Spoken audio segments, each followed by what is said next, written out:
Good morning, team.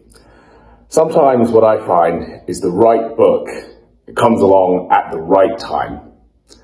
And what I mean by that is, it always seems like when I'm thinking about something really deeply, and I sort of just select a book to take traveling with me or on holiday, that it has something helpful in it.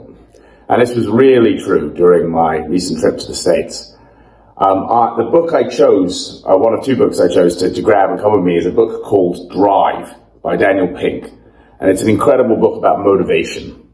So it talks about the different ways to motivate people, whether you use short-term rewards. And it turns out short-term rewards are great for really short-term tasks that are really simple. But if you want longer-term motivation, you need to tap into the deeper motivations that people have. Things like purpose, autonomy, and the desire to truly master something.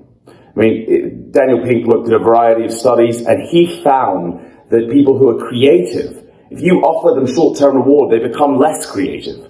So you really need to tap into that primal need for play and for motivation and for comfort.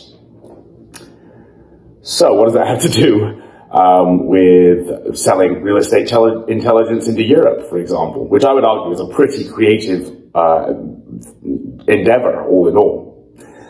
And one of the things I've been battling with a bit is how much to ask the team to be in the office.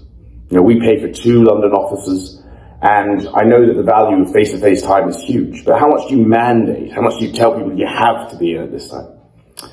And one of the different business models that Daniel Pink examines is something called ROWE, R-O-W-E.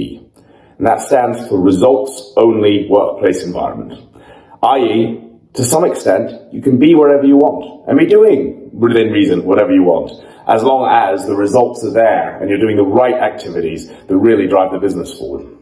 And it turns out, according to one study, ROWE businesses, in some cases, have 4 times the productivity and 3 times the employee retention.